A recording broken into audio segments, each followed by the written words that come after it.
May tanong sa akin. Good morning po, Boss Ray. Pasensya na po sa abala. Lagi ko pong pinapanood mga video nyo. Isa rin po ako sa mga taong lubog sa utang dahil sa OLA.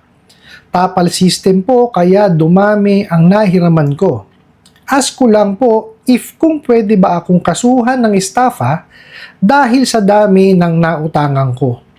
14 OLA po at umabot ng 180k. Ngayon po, tumigil na po akong umutang para pantapal kaya wala na po akong mapambayad. Dami ko na pong overdue kaya chat at call ko marami na rin. Salamat po sa tugon. Alright, napakagandang mensahe po nito. Pero bago ho natin siya sagutin, imbitahan ko muna sana kayo na pakisuportahan po sana ang aking mga social media accounts sa YouTube, Facebook, and TikTok. Dito po sa video natin, alamin po natin kung makakasuhan po ba tayo ng estafa dahil po sa dami po ng nating nahiraman na OLA. Pero bago ho yan, disclaimer po muna, hindi po ako abogado. Ako po'y maniningil. Lahat po na sinasabi natin sa ating mga video is based on my experience at siyempre po sa ating pong pagsaliksik at pagtatanong sa mga kaibigan po nating abogado. At isa pa po, hindi ko po kinukonsente hindi pagbabayad ng utang dahil ang utang ay responsibilidad at obligasyon na dapat po natin bayaran. Ang hindi po ako pabor ay dun sa maling pamaraan ng utang at maling pamaraan ng paniningil, sagutin po natin yung pinadala niyong mensahe. So sabi niyo nga po is lagi kayo nanonood po sa aking mga video. Maraming salamat po, no? Tapos ang sabi niyo nga is lubog na kayo sa OLA at dahil ito sa tapal system. And then marami na nga kayong nahiraman, no? At tatanong po ninyo kung pwede ba kayong makasuhan ng estafa, sa dami ng nautangan po ninyo kasi 14 na OLA po ito at umabot po ng 180k. Ngayon po, tumigil na kayo sa pag-utang at wala na nga kayong pantapal kaya wala na kayong maipambayad. At dahil dyan, madami na kayong overdue and marami ng chat at call. Okay, ito po, unahin natin yun sa tapal system. Tama po yung ginawa ninyo na itinigil nyo na po. Kasi wala naman hong patutunguhan talaga yan eh. Kasi tingnan nyo wala na kayo mapambayad ngayon kasi tinigil nyo nga si tapal system. So, ibig sabihin po, talagang wala kayong ibang pinagkukunan. O kung may pinagkukunan man po kayo, kulang. Sana po, wag po umabot tayo sa ganun. Kasi, unang-una, kaya ho tayo nanghihiram is, di ba, para pantustos or, kumbaga, pandagdag sa ating mga pangangailangan. Now, dapat ho yun kasi is, at least alam natin sa sarili po natin na meron po tayong pambayad. Kasi mahirap naman po na yung utang natin, babayaran po natin sa utang din. Kaya talagang mapupunta po tayo sa tapal system. Kagaya po nung sinabi nga ninyo kanina, talagang inaabot na po ng 14 na OLA at umabot na po ng 180,000. Napakalaki na po nito. Buti na nga lang po na itigil po ninyo. Tama po yan. Pero, syempre, hindi ho doon titigil yun. Dapat ho yan makipag-ugnayan po kayo sa kanila. Kahit papano po makipag-usap po kayo kung meron po silang mga payment plan or payment options na mai-offer po sa inyo.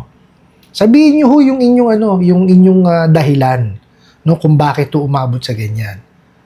At sa tingin ko naman, meron naman din mga OLA na sasagot din sa inyo. Pero hindi ho lahat kasi nga ito ho sasabihin ko sa inyo, hindi ho lahat ng rehistradong OLA ay matino. Okay? Marami po dyan ang abusado, mataas ang interest rate. Pero, syempre, subukan pa rin po natin na makipag-ugnayan sa kanila. Malay nyo naman, diba, yung iba sa mga OLA po ninyo, mabigyan kayo ng payment plan.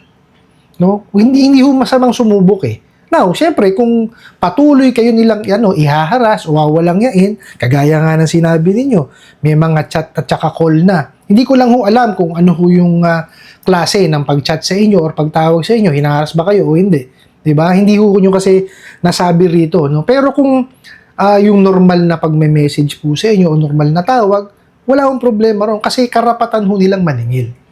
Now, nagiging illegal yan pagka kayo hinaras.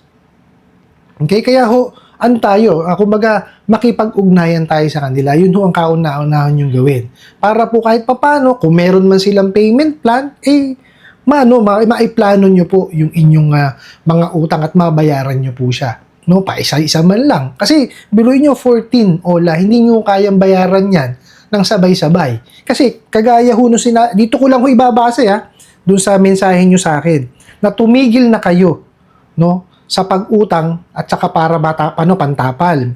Kaya wala na kayong pambayad. So meaning, yung talaga, kumbaga inaasan nyo yung pambayad po ninyo, doon sa hinihiram nyo rin. Which is hindi ho dapat. Okay, kagaya ho na sinabi ko kanina, no? Importante po na alam po natin sa sarili natin na may kakayanan tayo magbayad. Kasi po, pag nakahiram po tayo, obligasyon po natin yan. Okay, hindi po dapat natin yan kung isinasawalang bahala. Okay, now punta po tayo do sa tinatanong po ninyo, no?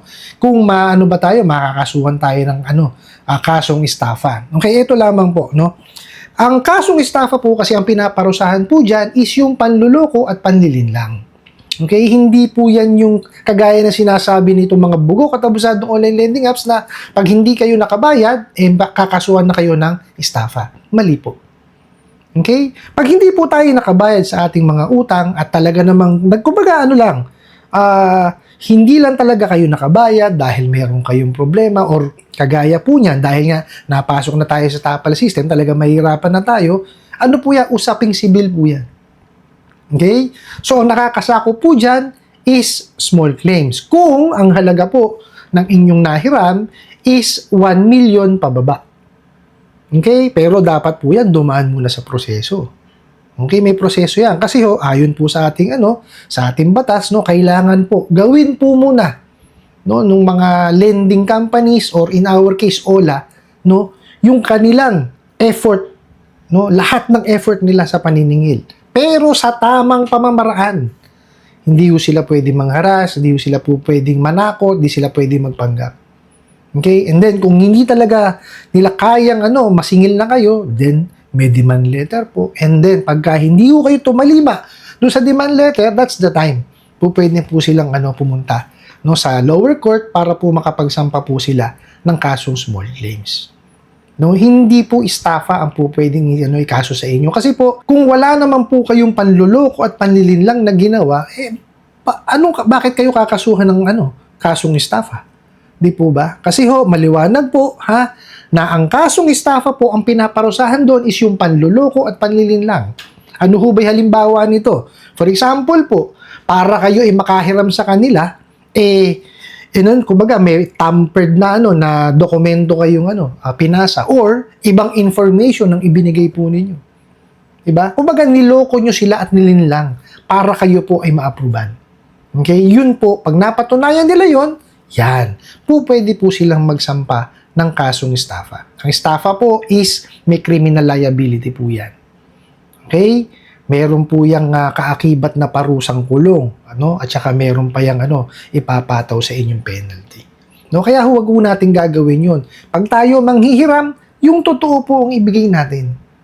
Okay po? Now, ito po 'yan. Isa-isahin niyo pong bayaran. Kagaya po ng sinabi ko sa inyo kanina, makipag-ugnayan kayo sa kanila. Okay? Meron naman siguro kayong nahiraman diyan na makakausap niyo ng maayos. Pero kung kayo patuloy na ihaharas niyang mga yan, isantabi niyo.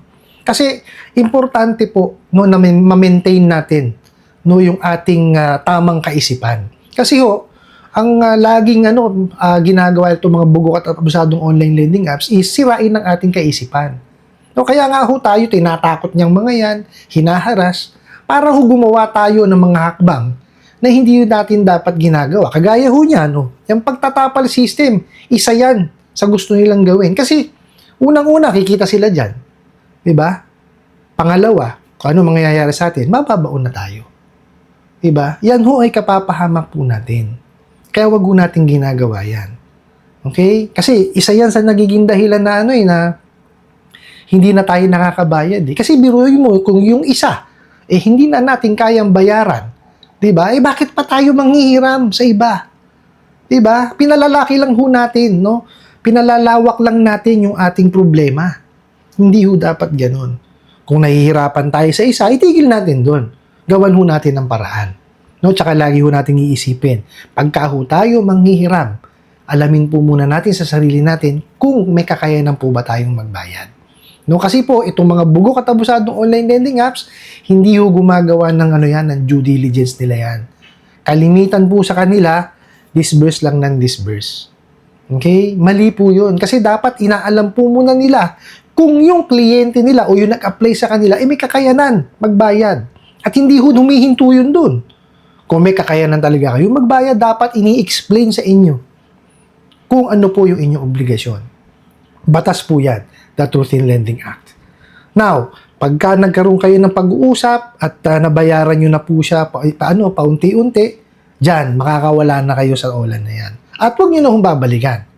Now, doon naman po sa mga OLA, no, na mga nanghaharas po sa inyo, andyan po yung mga sangay ng gobyerno na po pwede nating lapitan, kagaya po ng SEC, BSP, NPC, PNP, NBI, PAOK, tsaka po ang CICC. Okay, i-complain nyo po sa kanila. Now, pagka po yan ay na-raid, no, puntahan nyo po para masampahan nyo po ng nararapat na kaso. Ano po? I hope nasagot ko po itong katanungan na to at sana po'y makatulong. Maraming salamat po sa inyong walang sawang pagsuporta at panonood sa aking mga video. Maraming salamat po sa inyong pag-like, pag-share, pag-comment at pagtatanong. And kunin ko na rin po itong opportunity na to na imbitahan po sana kayo na pakisuportahan po sana ang aking mga social media accounts sa YouTube, Facebook, and TikTok. Hanggang sa muli po. Yun lang.